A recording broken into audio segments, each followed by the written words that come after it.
Development of LNG projects involving ocean transportation of LNG has meant the construction and operation of a new and highly specialized type of vessel, the LNG carrier.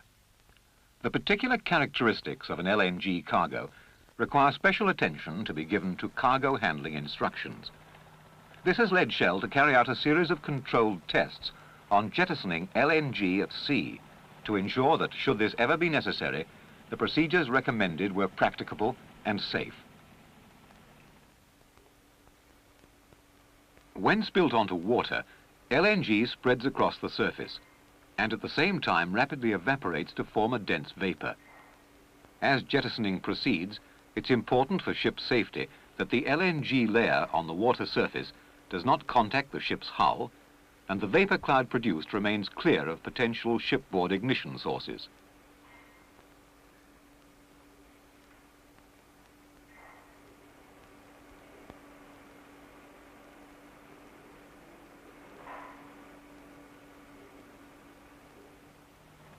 The 75,000 cubic meter vessel Gadilla, one of the 7 LNG carriers built for the Brunei-Japan project, was used for the tests. These were carried out with the carrier both steaming ahead and stationary.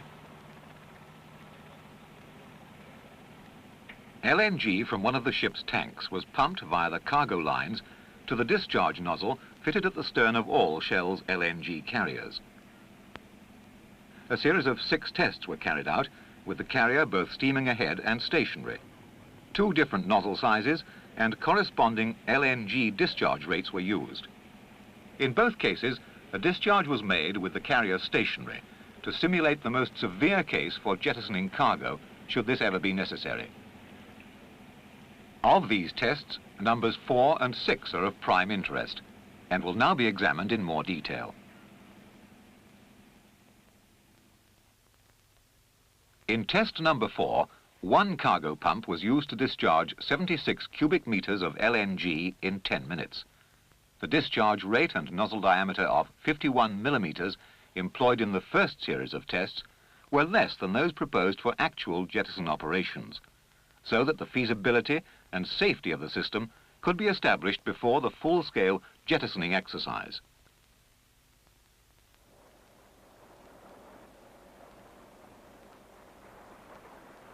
As can be seen, the jet of LNG fell well clear of the stern of the stationary ship. Even with the light wind, varying between 5 and 12 knots, blowing from 24 degrees off the bow, the vapor cloud never approached the stern, the closest distance being of the order of 60 to 70 meters. The trajectory of the jet to the point of impact with the sea was close to that predicted by theory.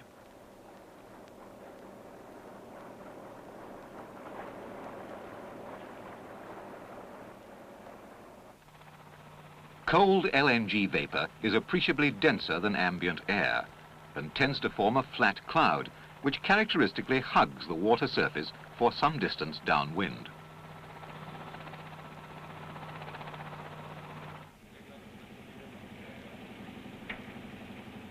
When viewed from the ship's stern, this behavior is immediately apparent, as the clearly visible flat white cloud rolls over the water downwind of the ship, with little tendency to rise appreciably above the sea surface.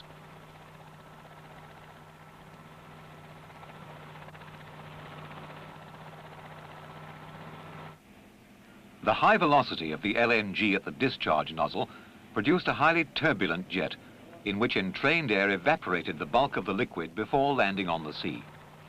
No pools of LNG were detected by the airborne infrared cameras.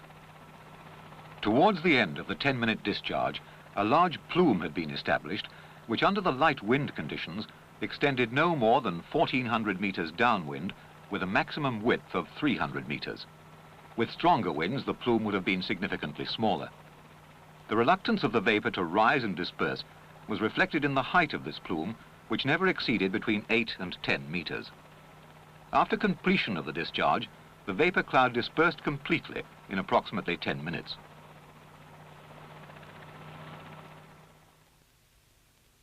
For test 6, the final test with the carrier stationary, both the flow rate and the discharge nozzle diameter were increased to those intended in an actual situation.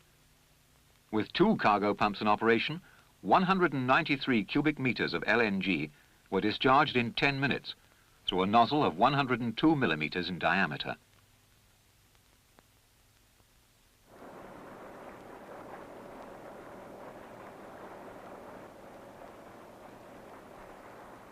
Similar results to test 4 were obtained. The discharge jet landed well clear of the ship's stern, and the vapor spread downwind from the point of impact to form the familiar shallow cloud. This can be clearly seen from the aerial view.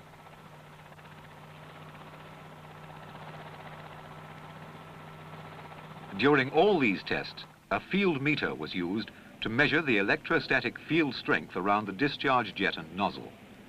The low values observed present no hazard to the safety of the operation. The visible cloud following an LNG spill on water is the result of condensation of water vapor from the atmosphere to form a fog, as warm, moist air mixes with the intensely cold LNG vapor.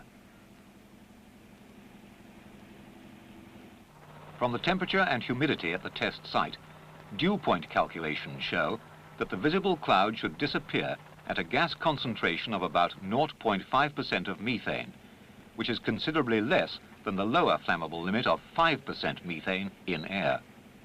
Consequently, the flammable region is well within the visible cloud, and this will apply to all LNG spills on water.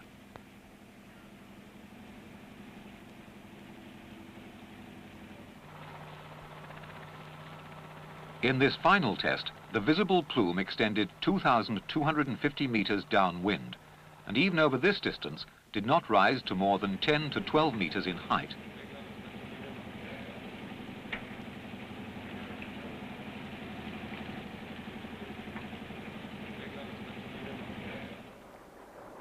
After completion of this full-scale test, the vapor cloud dispersed completely in 15 to 20 minutes.